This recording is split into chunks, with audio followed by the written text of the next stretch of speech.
Sir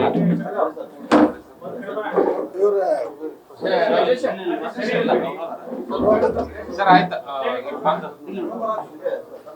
sir ಈಗ ಕುಟುಂಬಕ್ಕೆ ಮಾತುಕತೆ ನಡೆಸಿ ಏನು ಸರ್ಕಾರ ಏನು ಮಾಡ್ಕೊಂಡಿದೆ ಏನು ಮಾಹಿತಿ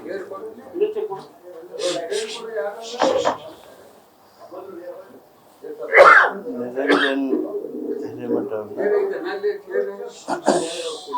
ಬರ್ರಿ ಭಾಷೆ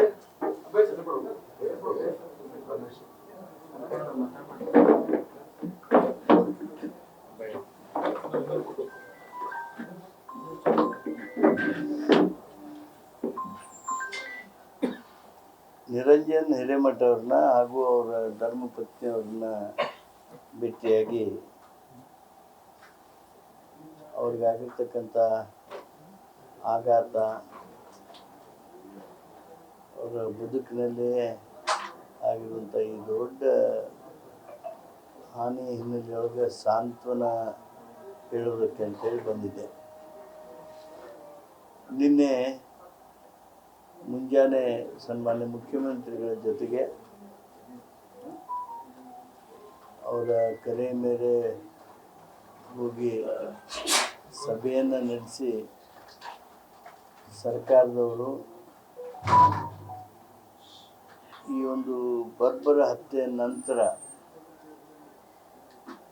ಏನು ಕೆಲವು ಪ್ರತಿಕ್ರಿಯೆಗಳು ಸಮುದಾಯಗಳಿಂದ ವ್ಯಕ್ತ ಆಗಿದ್ವು, ಅವುಗಳನ್ನೆಲ್ಲವನ್ನೂ ಗಮನಕ್ಕೆ ತೆಗೆದುಕೊಂಡು ಈ ಪ್ರಕರಣವನ್ನು CIDಗೆ ಕೊಡಬೇಕು ಹಾಗೂ ನ್ಯಾಯದಾನದೊಳಗೆ ವಿಳಂಬ ಆಗಬಾರ್ದು ಅನ್ನುವಂಥ ಕಾರಣದಿಂದ ನ್ಯಾಯ ತಕ್ಷಣ ಸಿಗಬೇಕು ಅನ್ನುವಂಥ ದೃಷ್ಟಿಯಿಂದ ವಿಶೇಷ ನ್ಯಾಯಾಲಯವನ್ನು ಸ್ಥಾಪನೆ ಮಾಡಬೇಕು ಅಂಥೇಳಿ ರಾಜ್ಯ ಸರ್ಕಾರ ನಿರ್ಣಯಿಸಿದೆ. ಇವತ್ತು ಆ ನಿರ್ಣಯದಂತೆ ಉಚ್ಚ ನ್ಯಾಯಾಲಯಕ್ಕೆ ನಮ್ಮ ಸರ್ಕಾರದ ಪತ್ರ ಮುಟ್ತದೆ. ನ್ಯಾಯ ಬಹುಬೇಗ ಸಿಗ್ತದೆ ಅನ್ನುವಂಥ ಭರವಸೆಯನ್ನು ಅತ್ಯಂತ ನೋವಿನಲ್ಲಿದ್ದಂಥ ನಿರಂಜನ್ ಹಿರೇಮಠ ಅವರಿಗೆ ಹಾಗೂ ಅವರ ಕುಟುಂಬದ ಸದಸ್ಯರಿಗೆ ಭರವಸೆ ನೀಡೋದಕ್ಕೆ ಪ್ರಯತ್ನ ಮಾಡಿದ್ದೇವೆ. ಭಾಳಷ್ಟು ನೋವಿನಲ್ಲಿದ್ದರು, ಸಮಾಧಾನ ಹೇಳುವ ಪ್ರಯತ್ನಗಳನ್ನು ಮಾಡಿದ್ದೇವೆ. ಸಮುದಾಯ ಸಹಿತ ಈ ಬರ್ಬರ ಹತ್ಯೆಗೆ ತೀಕ್ಷ್ಣವಾಗಿರ್ತಕ್ಕಂಥ ಪ್ರತಿಕ್ರಿಯೆಯನ್ನು ಮಾಡಿದೆ. ನ್ಯಾಯ ಸತ್ಯ ಸ್ಪಷ್ಟವಾಗಿ ಬೇಗ ಹೊರಬಂದು ಯಾರು ತಪ್ಪಿತಸ್ಥರಿದ್ದಾರೆ ತಪ್ಪಿತಸ್ಥರಿಗೆ ಸೂಕ್ತವಾದಂಥ ತಕ್ಷಣದ ಶಿಕ್ಷೆ ಆಗಬೇಕು ಅನ್ನುವಂಥ ಏನು ಸಮಾಜದ ಬಯಕೆ ಇದೆ, ಅದರತ್ತ ರಾಜ್ಯ ಸರ್ಕಾರ ತನ್ನ ಕರ್ತವ್ಯವನ್ನು ನಿಭಾಯಿಸ್ತದೆ.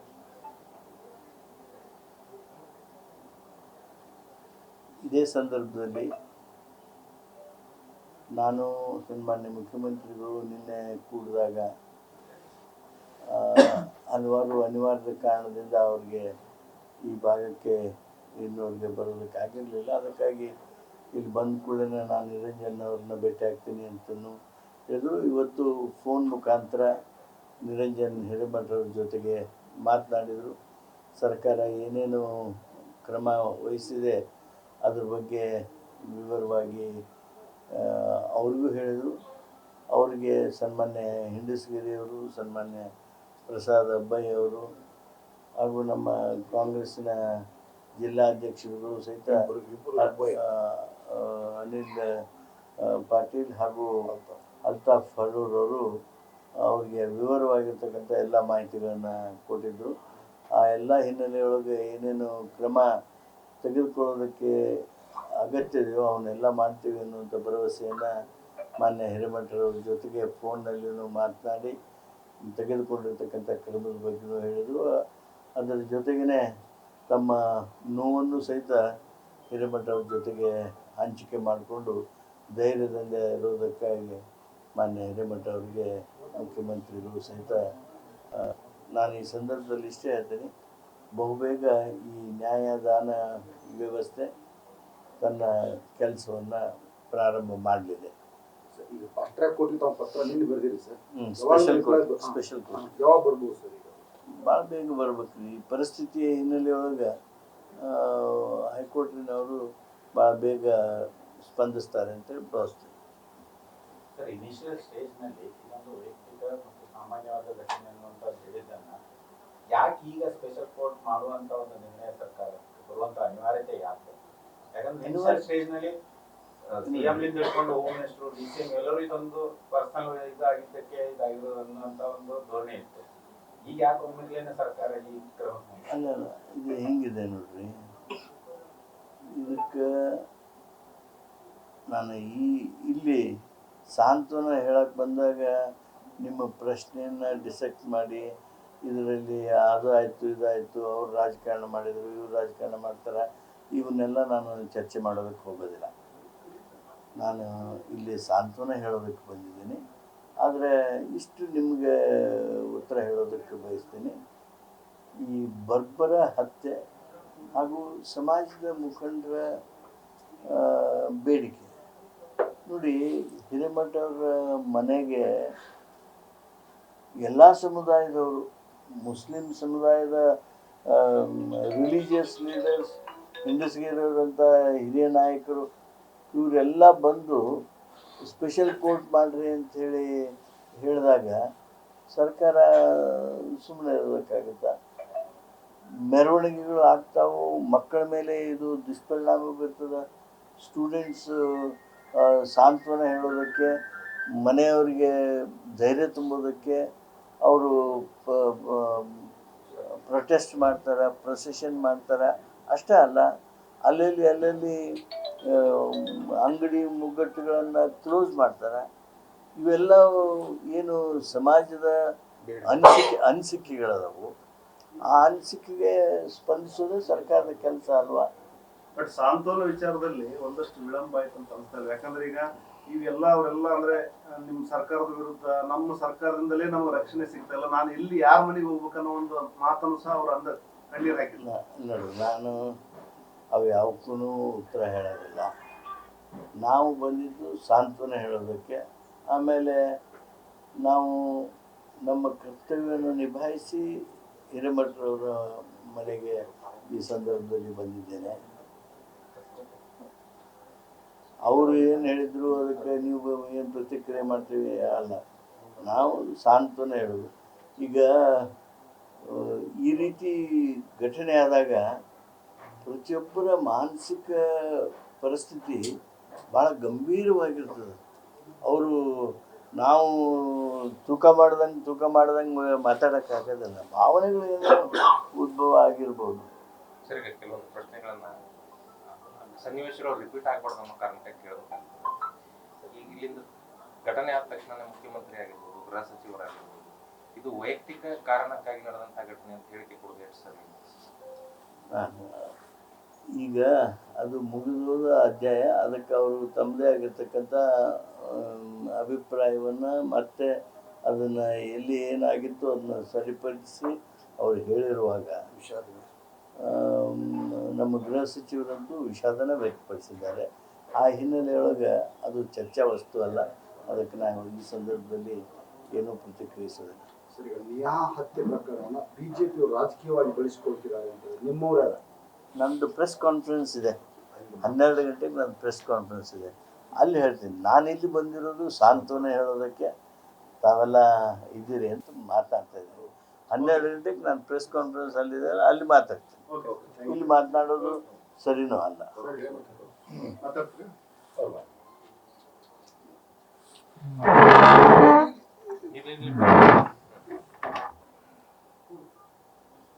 ಕಳೆದ 18ರಂದು ನನ್ನ ಮಗಳ ಹತ್ಯೆ ಆದ ನಂತರ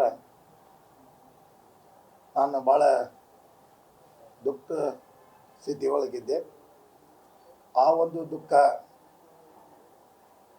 ನಮ್ಮ ಭಾಗದ ಶಾಸಕರು, ನಾನು ಇನ್ನೂ ಎಂಟ್ರೆನ್ಸ್ ಆಗಿದ್ದಿಲ್ಲ, ಅದಕ್ಕೆ ಮುಂಚೆಗೆ ಅವ್ರು ಅಟೆಂಡ್ ಆಗಿದ್ರು. ಅವಾಗಿಂದ ಹಿಡ್ಕೊಂಡು ಇಲ್ಲಿವರೆಗೂ ಕೂಡ ಅವರು ಅಂತ್ಯಕ್ರಿಯೆ ಎಲ್ಲದಕ್ಕೂ ಭಾಗವಹಿಸಿದರು. ಆಮೇಲೆ ಕೆಲವೊಂದು ಮುಖಂಡರು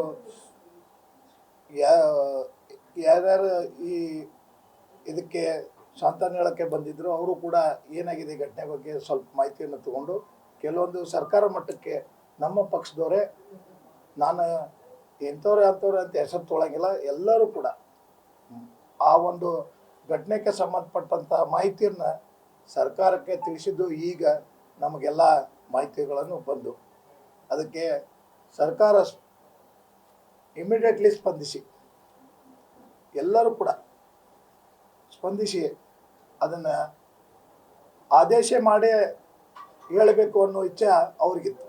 ನನಗದು ಮಾಹಿತಿ ಕೊರತೆ ಇತ್ತು. ಏನು ಮಾಡತ್ತಾರ, ಏನೂ ಮಾಡವಲ್ರಂತ ನನಗೆ ಅಸಮಾಧಾನದಿಂದ ನಾನು ಸರ್ಕಾರದ ವಿರುದ್ಧ ಕೂಡ ಹೇಳಿದ್ದು ಕರೆ. ಮತ್ತು ನನ್ನವರೇ ಅದೇ ನನಗೆ ಕೈ ಹಿಡಿದಿಲ್ಲ ಅಂತ ನನಗೆ ಭಾಳ ಭಯ ಆಗಿತ್ತು. ನನ್ನ ಕೊಟ್ಟು ಯಾರು ನಿಂತಿಲ್ಲ ಅಂತೇಳಿ ಕೆಲವೊಂದು ಹಿರಿಯರು ನನ್ನ ಜೊತೆಗೆ ಬಂದು ಹೇಳಿ ಹೋಗ್ತಿದ್ರು, ಅದೇವಿ ಹೊಂಟೈತಿ ಅಂತೇಳಿ ಅವು ಯಾವ ಮೂಲದಿಂದ ಮಾಡ್ತಾ ಇರ್ತಿದ್ರು ಬಂದು ಹೇಳಿ ನನಗೆ ಹೋಗ್ತಿದ್ರು. ಫೋನ್ ಮುಖಾಂತರ ನಾನು ಮಾತಾಡಿದ ಬಗ್ಗೆ ಹೇಳಿದ್ದೀನಿ. ಕಾನೂನು ಸಚಿವರು, ಮುಖ್ಯಮಂತ್ರಿಗಳು ಮತ್ತು ಗೃಹ ಸಚಿವರು ಅವ್ರಿಗೆ ಯಾವ ರೀತಿ ಈ ಫೀಡ್ಬ್ಯಾಕ್ ಕೊಡಬೇಕು, ಯಾವ ರೀತಿ ಫೀಡ್ಬ್ಯಾಕನ್ನು ಇಲ್ಲಿಂದ ಹೊತ್ತು ಈ ಹೋರಾಟ ಯಾವ ರೀತಿ ಹೋಗ್ತಾ ಇದೆ ಮತ್ತು ಹೋರಾಟದ ಬೇಡಿಕೆ ಏನಿದೆ, ಈ ಒಂದು ಏನು ಮಾಡಬೇಕಂತೇಳಿ ಮುಂದಿನ ಸಲಹೆ ಕೂಡ ನಮ್ಮ ಮುಖಂಡರು ಕೊಟ್ಟಿದ್ದು ನನಗೂ ಕೂಡ ವೈಯಕ್ತಿಕವಾಗಿ ನಾನು ಎಲ್ಲ ಹೋರಾಟ ಮಾಡಿ ಬಂದ್ ಮಾಡಿ ಮನವಿ ಕೊಟ್ಟು ನಮಗೂ ಕೂಡ ಸಾಂತ್ವನ ಹೇಳಿ ಹೋಗಿದ್ರು. ಬರೀ ಹೇಳಿ ಹೊಂಟಾರ ಇದೇನು ಆಕೈತೆ ಅನ್ನೋ ಭಯ ಭಾಳ ಕಾಡ್ತಾ ಇದ್ವು. ಆದರೆ ನಮ್ಮ ಸ್ಥಳೀಯ ಶಾಸಕರು ಮತ್ತು ಮಾಜಿ ಮಂತ್ರಿಗಳಾದ ಮಿಂಡಸ್ಕರಿ ಸಾಹೇಬರು, ಮಹೇಂದ್ರ ಸಿಂಗಿಯವರು ಮತ್ತು ಉಭಯ ಜಿಲ್ಲಾಧ್ಯಕ್ಷರು ಮತ್ತು ಅನೇಕ ಕಾಂಗ್ರೆಸ್ ಮುಖಂಡರು, ನಾನು ಯಾರ್ದು ಕೂಡ ಭಾಳಷ್ಟು ಹೆಸರು ತೊಗೊಂಡ್ರೆ ಭಾಳ ಸಮಯ ಹೋಗ್ತೈತಿ ಮತ್ತು ಅದ್ರ ಜೊತೆಗೆ ಈಗ ತೊಗೊಳ್ಳೋದು ಸಮಾಜ ಸಾಲ ಅಂತ ಅನ್ಕೊತೀನಿ. ಅದಕ್ಕೆ ಯಾರು ಕೂಡ ಅನ್ಯತಾ ಭಾವಿಸ್ಬಾರ್ದು. ಎಲ್ಲ ನಮ್ಮ ಕಾಂಗ್ರೆಸ್ ಮುಖಂಡರು, ಜಿಲ್ಲಾದವರು ಇದು ಅವ್ರಿಗೂ ಶಾಕ್ ಆಗಿ ನಮಗೆ ಹೆಂಗೆ ಸಾಂತ್ವನ ಹೇಳಬೇಕು, ಇದಕ್ಕೆ ಏನು ನಮ್ಮ ಮನೆಗೆ ಬಂದು ಹೆಂಗೆ ಮುಖ ತೋರಿಸ್ಬೇಕು ಅನ್ನೋ ಮನೋಭಾವನೆ ಅವ್ರಿಗೆ ಇರೋದ್ರಿಂದ ಕೆಲವೇ ಜನ ಅವರಿಗೆ ನಮಗೆ ಬಂದು ಮಾಹಿತಿ ಕೊಟ್ಟು ಈ ಒಂದು ತಮ್ಮ ಸ್ವಂತ ಕಾರ್ ತೊಗೊಂಡು ಬೆಂಗಳೂರಿಗೆ ಹೋಗಿ ಮಾಹಿತಿ ಕೊಟ್ಟು ಏನೇನು ಕಾನೂನು ಸಚಿವರಿಗೆ ಆಗಲಿ ಮುಖ್ಯಮಂತ್ರಿಗಳಿಗಾಗಲಿ ಇದಕ್ಕೆ ಮಾಹಿತಿಯನ್ನು ಕೊಟ್ಟು ಈ ಒಂದು ಆದೇಶಕ್ಕೆ ಅವರು ಭಾಳ ದುಡಿದಿದ್ದಾರೆ. ಅವ್ರಿಗೆ ಪ್ರಪ್ರಥಮವಾಗಿ ಅವ್ರಿಗೂ ಕೂಡ ನಾನು ಅಭಿನಂದಿಸ್ತೇನೆ. ಅದ್ರ ಜೊತೆಗೆ ಈ ಒಂದು ಆದೇಶ ಬಂದೈತಿ, ಈ ಎಲ್ಲ ಹೋರಾಟಗಾರರಿಗೆ ಮತ್ತು ಎಲ್ಲ ಮಾಧ್ಯಮ ಮಿತ್ರರಿಗೆ ಮತ್ತು ಎಲ್ಲ ರೀತಿಯಿಂದ ಪಕ್ಷಾತೀತವಾಗಿ ಜಾತ್ಯತೀತವಾಗಿ ಏನು ನಮಗೆ ಬಂದು ಈ ಪ್ರೊಟೆಸ್ಟ್ ಮಾಡಿ ಮತ್ತು ಮನವಿ ಕೊಟ್ಟು ತಹಸೀಲ್ದಾರ್ಗೆ ಡಿ ಸಿಗೆ ಏನು ಆಮೇಲೆ ತಮ್ಮದೇ ಆದ ವ್ಯವಸ್ಥೆ ಒಳಗೆ ತಮ್ಮದೇ ಆದ ವಕೀಲರ ಸಂಘದ ಅಥವಾ ಮತ್ತು ತಮ್ಮದೇ ಸಮಾಜದ ಒಂದು ಮೀಟಿಂಗನ್ನು ಕರೆದು ಎಲ್ಲರೂ ಕೂಡ ಅದಕ್ಕೆ ಒಂದೊಂದು ಕಾಯ್ದೆ ಕಾನೂನು ನನಗದು ಗೊತ್ತಿಲ್ಲ, ಫಾಸ್ಟ್ಯಾಗ್ ಅಂದರೆ ಏನು ಮತ್ತು ಇಂಥವೆಲ್ಲ ಲಾ ಒಳಗೆ ನನಗೇನು ಗೊತ್ತಿರಲಿಲ್ಲ. ಅವರೆಲ್ಲ ತಮ್ಮ ಇಚ್ಛಾ ಪ್ರಕಾರ ವ್ಯಕ್ತಪಡಿಸಿ ಅದನ್ನು ಇಮಿಡಿಯೇಟ್ಲಿ ಸರ್ಕಾರಕ್ಕೆ ಒತ್ತಾಯ ತೊಗೊಂಡು ಬಂದು ನನ್ನ ಬೆನ್ನಿಂದ ಕೆಲಸ ಮಾಡಿದ್ದಾರೆ. ಅವ್ರಿಗೂ ಕೂಡ ನಾನು ಇವತ್ತು ಕಾನೂನು ಸಚಿವರು ನನ್ನ ಮನೆಗೆ ಬಂದು ಸಾಂತ್ವನ ಹೇಳಿದ್ದಾರೆ. ಮುಖ್ಯಮಂತ್ರಿಗಳಿಗೂ ನನ್ನ ಫೋನ್ ಮುಖಾಂತರ ಮಾತಾಡಿಸಿದ್ದಾರೆ ಮತ್ತು ಅವರು ಕೂಡ ಈಗ ಈ ಕಡೆ ಹುಬ್ಬಳ್ಳಿ ಕಾರ್ಯಕ್ರಮ ಬಂದರೆ ನಾನು ಖಂಡಿತ ನಮ್ಮ ಮನೆಗೂ ಕೂಡ ನಾನು ಸಾಂತ್ವನ ಹೇಳಕ್ಕೆ ಬರ್ತೇನೆ ಅಂತ ಕೂಡ ಈಗ ತಾನೇ ಸಚಿವರು ಹೇಳಿದ್ರು. ಅದೇ ರೀತಿ ಅವರು ಕೂಡ ಮೊನ್ನೆ ಮಾಹಿತಿ ಬಂದಿದೆ, ಅವರು ಕೂಡ ಬರ್ತೇನೆ ಅಂತ ಹೇಳಿದ್ದಾರೆ. ಈ ರೀತಿ ಈಗ ಎಲ್ಲ ಅತಿ ಕ್ಷಿಪ್ರವಾಗಿ ಕೆಲಸ ನಡೀತಾ ಇದೆ. ನಾನು ಮತ್ತೊಂದು ಕಾನೂನು ಸಚಿವರಲ್ಲಿ ಮತ್ತು ಸರ್ಕಾರ ಮಟ್ಟದಲ್ಲಿ ಎಲ್ಲರೂ ನಮ್ಮ ಕಾಂಗ್ರೆಸ್ ಮುಖಂಡರಿದ್ದೆ. ನಾನು ಒಬ್ಬ ಕಾಂಗ್ರೆಸ್ ಕಾರ್ಯಕರ್ತನಾಗಿ ನಾನು ಏನಾದರೂ ತಪ್ಪು ಮಾತಾಡಿದ್ದಾಗಿದ್ದರೆ ನನ್ನ ಕ್ಷಮೆ ಇರಬೇಕು. ಯಾರೂ ಕೂಡ ಅನ್ಯತಾ ಭಾವಿಸ್ಬಾರ್ದು. ಇವತ್ತು ಪೊಲೀಸ್ ಇಲಾಖೆ ಆಯುಕ್ತರ ಬಗ್ಗೆ ಕೂಡ ನಾನು ಮಾತಾಡಿದ್ದೀನಿ ನಮ್ಮ ಮಾಹಿತಿ ಕೊರತೆದಿಂದ. ಆದರೆ ನಿನ್ನೆ ರಾತ್ರಿ ನಾನು 5ನೇ ದಿವಸ ನೀತಿ ಕರ್ಮ ಮುಗಿದಿಂದ ಕೆಲವೊಂದು ಮೂಲದಿಂದ ಯಾರ್ದಾರ ಮನಸ್ಸಿಗೆ ಹರ್ಟಾಗಿದ್ದರೆ ಯಾರಿಗಾರ ಕೈದ ಅಂತ ಹೆಸರು ಹೇಳಿದ್ದೀನಿ, ಅವ್ರು ಯಾರೂ ಕೂಡ ಅನ್ಯತಾ ಭಾವಿಸ್ಬಾರ್ದು. ಯಾರಿಗೂ ಕೂಡ ನಾನು ರೀತಿ ಮಾತಾಡಿದ್ದೆ, ನಾನು ದುಃಖದಾಗಿದ್ದಾಗ ನಾನು ಮಾತಾಡೀನಿ ಮತ್ತು ಸರ್ಕಾರ ವಿರುದ್ಧ ಮಾತಾಡೀನಿ. ದಯಮಾಡಿ ಕ್ಷಮೆ ಇರಲಿ. ಮತ್ತು ಇದ್ರ ಜೊತೆಗೆ ಈಗಾಗಲೇ ನಮ್ಮ ಹಿರಿಯರಾದ ಮೆಂಡೇಶ್ವರಿ ಸಾಹೇಬರು ಇನ್ನೊಂದು 2 ಮಾತನ್ನು ಕೂಡ ಹೇಳಿದ್ರು. ಅದಕ್ಕೆ ಆ ಹೆಸರಲ್ಲೇನೆ ಒಂದು ಕಾಯ್ದೆ ಬರಬೇಕು ಸ್ಪೆಷಲ್ ಅಂತೇಳಿ, ನೇಹಾ ಹಿರೇಮಠ ಹತ್ಯೆ ಪ್ರಕರಣದ ಕಾಯ್ದೆ ಅಂತೇಳಿ. ಈಗ ಫಾಸ್ಟ್ಯಾಗ್ ಕೋರ್ಟ್ ಏನು ಮಾಡತ್ತೀರಿ, ಅದಕ್ಕೆ ನೇಹಾ ಹಿರೇಮಠ ಅನ್ನೋ ಹೆಸರು ಇಡಬೇಕಂತ ನಾನು ಬೇಡಿಕೆ ಇಡ್ತೀನಿ. ನನ್ನ ವೈಯಕ್ತಿಕವಾಗಿ ಅದು ಕಾನೂನಲ್ಲಿ ಏನಾರ ಇದ್ರೆ ಅದನ್ನು ತಾವು ನೇಹಾ ಹಿರೇಮಠ ಅನ್ನೋ ಕೋರ್ಟ್ ಸ್ಥಾಪನೆ ಮಾಡಬೇಕಂತ ನಾನು ಬೇಡ್ತಾ ಇದ್ದೀನಿ. ಅದ್ರ ಜೊತೆಗೆ ಒಂದು ಕಾಯ್ದೆ ಕೂಡ ಆಕಿನ ಹೆಸರಲ್ಲಿ ಆಗಬೇಕು. ಇಂಥ ವಿಕೃತ ಮನಸ್ಸಿನವರಿಗೆ ಯಾವುದೋ ರೀತಿಯಿಂದ ಮುಂದೆ ಬೆಳಿಬಾರ್ದು. ಅವ್ರಿಗೆ ಒಳ್ಳೆ ಕಾಯ್ದೆ ಬಂದರೆ ಅವ್ರು ಹೆದರಿಕೆ ಹುಡ್ತೈತಿ. ಅದು ಮುಂದೂ ಕೂಡ ಅಭಯದಿಂದ ಯಾರು ಇಂಥ ಕೆಲಸ ಮಾಡೋಂಗಿಲ್ಲ ಅಂತೇಳಿ ನಾನು ತಮ್ಮಲ್ಲೇ ಕಳ್ಕಳಿಂದ ಪ್ರಾರ್ಥಿಸ್ತೀನಿ. ಅದು ತಾವು ಎಲ್ಲರೂ ಕ್ಯಾಬಿನೆಟ್ನಲ್ಲಿ ಮಾತಾಡಿ, ಸಚಿವ ಎಲ್ಲ ಶಾಸಕರಿಗೆ ಮಾತಾಡಿ ಅದು ಒಂದು ಪ್ರಯೋಜನ ಇದ್ರೆ ಮಾಡಿಕೊಡ್ಬೇಕಂತ ಕೇಳ್ತಿದ್ದೀನಿ. ಮತ್ತು ಅದ್ರ ಜೊತೆಗೆ ಅನೇಕ ಎಲ್ಲ ಮಾಧ್ಯಮ ಮಿತ್ರರು, ಎಲ್ಲರೂ ಹೋರಾಟಗಾರರು ಎಲ್ಲರೂ ಕೂಡ ನನ್ನ ಬೆನ್ನಿಗೆ ನಿಂತು ಈ ಒಂದು CID ಇದಕ್ಕೆ CID ಕೊಡುವಂಥ ಹೋರಾಟಕ್ಕೆ ಎಲ್ಲರೂ ಮಾಡ್ಯಾರ. ಮಾಧ್ಯಮದಿಂದ ಹಿಡ್ಕೊಂಡು ಹೋರಾಟಗಾರರಿಂದ ಜಾತ್ಯತೀತ ಪಕ್ಷಾತೀತ ವ್ಯಾಪಾರಸ್ಥರು ವರ್ಗದವರು ಇಂಥ ಸಮಾಜದವ್ರು ಮಾಡಿಲ್ಲ ಅನ್ನಂಗಿಲ್ಲ. ಅನೇಕ ಮಠಾಧೀಶರು ಎಲ್ಲರೂ ನಿಂತಾರೆ, ಫೋನು ಮಾಡ್ಯಾರ ಸರ್ಕಾರಕ್ಕೂ. ಎಲ್ಲರೂ ಯಾರಿಗೆ ಮುಟ್ಟಿಸ್ಬೇಕು ಅವರು ಟಚ್ ಇದ್ದವ್ರಿಗೆ ಮಾತಾಡಿ ಮಾಡಿಸಿದ್ದಾರೆ. ಈ ಒಂದು ಈ ಆದೇಶಕ್ಕೆ ಅವರು ಕೂಡ ಕಾರಣೀಭೂತರದಾರ. ಅವರಿಗೂ ಕೂಡ ನಾನು ಈ ಮುಖಾಂತರ ಕೃತಜ್ಞತೆ ಸಲ್ಲಿಸ್ತೀನಿ. ಇನ್ನು ಮುಂದಾದರೂ ಕೂಡ ಈ ಬಂದಂಥ ಅಧಿಕಾರಿಗಳು ತಕ್ಕ ಶಿಕ್ಷೆ ಆಗಬೇಕು, ಆಕೆಗೆ ಆತ್ಮಕ್ಕೆ ಶಾಂತಿ ಸಿಗಬೇಕು, ಮತ್ತು ನಮಗೆಲ್ಲರಿಗೆ ನ್ಯಾಯ ಸಿಗಬೇಕು. ಮತ್ತೊಂದು ಪ್ರಕರಣ ಅಂತ ಮರುಕಳಿಸ್ಲಾರ್ದಂಗೆ ಮತ್ತೊಬ್ಬರಿಗೆ ಯಾರಿಗೂ ಕೂಡ ಆ ರೀತಿ ಘಟನೆ ಆಗಬಾರ್ದಂಗೆ ಕಾಪಾಡಬೇಕು ಸರ್ಕಾರ ಅಂತೇಳಿ ನನ್ನೇ ಸರ್ಕಾರ ನಾ ವಿನಂತಿ ಮಾಡ್ತೇನೆ. ನನ್ನ ಸರ್ಕಾರಕ್ಕೆ ಕಾನೂನು ಸಚಿವರು ಭಾಳ ಸೀನಿಯರ್ ಅದಾರೆ. ನಮ್ಮ ಪಕ್ಕದಲ್ಲಿ 84ರಾಗಿಂದ ಇಂಡಸ್ಟ್ರಿ ಸಾಹೇಬ್ರ ಶಿಕ್ಷಣೆ ಅವ್ರದ್ದು ವೋಟಿಂಗ್ ಸ್ಲಿಪ್ ಬರೀತಿದ್ದೆ, ಎಲ್ಲರಿಗೂ ಗೊತ್ತಿದೆ. ನಾನು ಎಲ್ಲ ಸಮಾಜದ ಜೊತೆ ಬೆರ್ತವ ಕಾನೂನು ಸಚಿವರಲ್ಲಿ ವಿನಂತಿ ಮಾಡ್ತೀನಿ, ನಿರ್ಭಯದಿಂದ ಕಾಲೇಜ್ಗೆ ಹೋಗ್ಬೇಕು ಎಲ್ಲ ಮಕ್ಕಳು.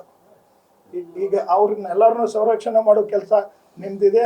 ಅದಕ್ಕೆ ಅವ್ರಿಗೆ ಧೈರ್ಯ ತುಂಬಿ ಕಾಲೇಜ್ಗೆ ನಿನ್ನೆ ಭಾಳ ಮಂದಿ ಪೇರೆಂಟ್ಸು ಫೋನ್ ಮಾಡಿದರು, ನಮ್ಮ ಮಗಳನ್ನ ಅಡ್ಮಿಷನ್ ಮಾಡೋಕ್ಕೆ ಭಯ ಆಗಿದೆ, ಅಡ್ಮಿಷನ್ ಮಾಡಿಸ್ಲೇಬೇಡ ಅನ್ನೋ ಮನಸ್ಥಿತಿ ಒಳಗೆ ಅದೇವೆ ಅಂತಂದು ಆ ಭಯನ ದೂರ ಹೋಗುವಂಗೆ ಶೀಘ್ರವಾಗಿ ಎಜುಕೇಷನ್ ಸೊಸೈಟಿಗೆ ಏನು ಕಾನೂನು ತರ್ತೀರಿ, ಆದೇಶ ಮಾಡಿಸ್ತೀರಿ, ಅಥವಾ ಪೊಲೀಸ್ ಇಲಾಖೆಯಿಂದ ಅವ್ರಿಗೆ ಧೈರ್ಯ ತುಂಬ್ತೀರೋ ಸ್ವಲ್ಪ ಎಲ್ಲ ಮಾಡ್ಬೇಕಂತೇಳಿ ನಾನು ಎಲ್ಲ ಪರವಾಗಿ, ಎಲ್ಲ ತಾಯಂದಿರ ಪರವಾಗಿ, ಎಲ್ಲ ಮಕ್ಕಳ ಪರವಾಗಿ ನಾನು ಏನು ಹೋರಾಟ ಮಾಡಿದ್ರು ಎಲ್ಲ ಸ್ಟೂಡೆಂಟ್ ಪರವಾಗಿ ನಾನು ತಮಗೆ ಇದೊಂದು ಮನವಿ ಇಟ್ಟೀನಿ. ಅದನ್ನು ಒಂದು ತಾವು ನಡೆಸಿಕೊಡ್ಬೇಕಂತ ಕೇಳ್ತೀನಿ. ಮತ್ತು ತಾವೆಲ್ಲರೂ ಬಂದಿದ್ದಕ್ಕೆ ಇಷ್ಟೊಂದು ಇಮಿಡಿಯೇಟ್ಲಿ ಆದೇಶ ಮಾಡಿ ನಮಗೆಲ್ಲ ಸ್ಪಂದಿಸಿದ್ದಕ್ಕೆ ನಾನು ಕೃತಜ್ಞತೆ ಸಲ್ಲಿಸ್ತೀನಿ. ನಾನು ಇದೇ ರೀತಿ ಎಲ್ಲ ಪ್ರಕರಣದಲ್ಲಿ ಆಗಲಿ ಅಂತ ನಾನು ಬೇಡಿಕೆ ಇಡ್ತೇನೆ. ಒಂದು ತಾವು ಸಿಬಿಐ ಡಿಪೆಂಡ್ ಮಾಡ್ತಾ ಇದ್ರಿ ಅಂದ್ರೆ ಈಗ CID ಕೊಟ್ಟಿದ್ದಾರೆ, ಈಗ ನಿಮ್ಗೆ ಸಮಾಧಾನ ಆಗಿದೆಯಾ? ಅಂದ್ರೆ ಮತ್ತೂ ಏನಾದರೂ ಸಿಬಿಐಗೆ ಆಗ್ರಹ ಮಾಡ್ತಾರೆ? ಈಗ ತಾನೇ ಸರ್ಕಾರ ಸ್ಪಂದಿಸಿ ಅದ್ರ ತಕ್ಕ ನಮಗೆಲ್ಲ ಕೊಡ್ತಾ ಇದ್ದಾರೆ. ಇದು ಈಗ ಸದ್ಯ ಪ್ರಾಥಮಿಕ ಹಂತದಾಗ ನಡೀಲಿ, ಇನ್ನೂ ಆಫೀಸರ್ ಹಸ್ತಾಂತರ ತೊಗೊಂಡಿಲ್ಲ, ಇವತ್ತು ತಗೋತಾರೆ ಅದೇ ಮಾಹಿತಿ ಬಂದಿದೆ. ಅದು ಬರಲಿ ಪಾಪ, ಯಾರು ತನಿಖೆ ಮಾಡಲಿ, ಅವ್ರದ್ದು ಏನೈತಿ ಕೊಡಲಿ ಅಂತ ನಾನು ಬೇಡಿಕೆ.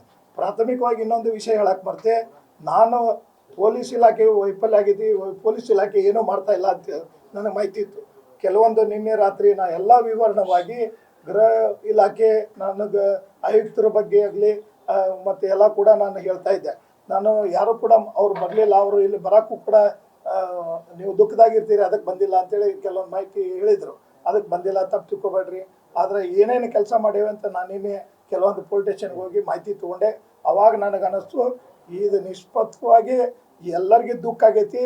ನಾನು ಮಾನವೀಯತೆಯಿಂದ ನಾವು ಮಾಡತ್ತೀವಿ, ಸರ್ಕಾರ ಆದೇಶ ನಮಗೆ ಯಾವುದೂ ಸಂಬಂಧ ಇಲ್ಲ. ಆದರೆ ನಾವು ಈ ಡ್ಯೂಟಿಗೆ ಅದೇವಂದ್ರೆ ನಿಮ್ಮ ಮಗಳಲ್ಲ ನಮ್ಮ ಮಗಳ ಏನು ಈ ಹೋರಾಟಗಾರರು ಎಲ್ಲ ನೀವು ಏನು ತೋರ್ಸಾತಿಲ್ಲ ಅದೇ ರೀತಿ ಅವರು ಕೂಡ ಮಾಡಿದ್ದಾರೆ. ಅದಕ್ಕೆ ನನಗೆ ಮಾಹಿತಿ ಕೊರತೆ ಇರೋದ್ರಿಂದ ನಾನು ದುಃಖದಾಗಿದ್ದಾಗಿಂದ ಅವ್ರಿಗೇನೋ ಒಂದು ಮಾತಾಡಿದ್ರು ಕೂಡ ನಾನು ಪೊಲೀಸ್ ಇಲಾಖೆಗೆ ಕೂಡ ಕ್ಷಮೆ ಕೇಳ್ತೀನಿ. ಅದ್ರ ಜೊತೆಗೆ ಆಯುಕ್ತರನ್ನ ನಾನು ಎಷ್ಟು ಹೇಳಿದ್ರು ಕಡಿಮೆ, ಮೇಡಮ್ ಭಾಳ ಅಚ್ಚುಕಟ್ಟಾಗಿ ಮಾಡಿದ್ದಾರೆ ಅಂತ ನನಗೆ ಮಾಹಿತಿ ಬಂದೈತಿ. ನಾನು ಮಾಧ್ಯಮ ಮುಖಾಂತರ ಅವ್ರಿಗೂ ಕೂಡ ಕ್ಷಮೆ ಕೇಳ್ತೀನಿ. ಮತ್ತು ಶಾಸಕರು ಕೂಡ ಭಾಳ ವಿಶ್ವ ಪ್ರಯತ್ನ ಮಾಡಿ ಈ ಒಂದು ಇಷ್ಟೆಲ್ಲ ಆದೇಶ ಆಗಕ್ಕೆ ಮೆಂಡೇಶ್ವರಿ ಸಾಹೇಬ್ರಾಯ್ತು, ಈ ಮಹೇಂದ್ರ ಸಿಂಗಿ ಸಾಹೇಬ್ರಾಯ್ತು, ಜಕ್ಕಪ್ಪನವ್ರ ಸಾಹೇಬ್ರು ಅವತ್ತೇ ನನಗೆ ಸಾಂತ್ವನ ಹೇಳಿದ್ರು ಅಂತ ಹಿಂಗೆ ಅನೇಕ ಎಲ್ಲರೂ ಕೂಡ ನನಗೆ ಮಾಡಿದ್ದಾರೆ. ಇವರೇ ಅವರೇ ಅಂತಲ್ಲ, ನಾನು ಒಬ್ಬನೇ ಆಗಿಬಿಟ್ಟೆ, ಟೆನ್ಷನ್ ಆಗಿದೆ. ಆದರೆ ನನ್ನ ಸರ್ಕಾರದ ನನ್ನ ಜೊತೆಗೆ ಅವತ್ತು ಎಲ್ಲರೂ ಕೂಡ ಯಾರು ಅಂತ್ಯಕ್ರಿಯೆಗೆ ಬಂದರು, ಪೋಸ್ಟ್ ಮಾರ್ಟಮ್ ಬಂದರು, ಎಲ್ಲರೂ ಬಂದರು. ಆದ ನಂತರ ನನಗೆ ಯಾರೂ ಹಿಂದೆ ನನಗೆ ಮುಖ ಕಾಣಲಾರ್ದಕ್ಕೆ, ಯಾಕೆ ನನ್ನ ಕಾಂಗ್ರೆಸ್ ಮುಖಂಡರು ಕಾಣವಲ್ರ ಅಂತ ಭಯ ಇತ್ತು. ಅದರಿಂದ ನಾನು ಹೇಳಿದೆ. ಬಟ್ ಅವ್ರು ಕಾಣದ ಕೈ ಕೆಲಸ ಮಾಡ್ತಾವಂತಾರಲ್ಲ, ಈಗ ನನಗೆ ಬೆನ್ನಿಗೆ ಇವ್ರು ಕಾಣಲಾರ್ದಂಗೆ ಕೆಲಸ ಮಾಡಿ ಆದೇಶ ತೊಗೊಂಡು ಬಂದಿದ್ದಾರೆ.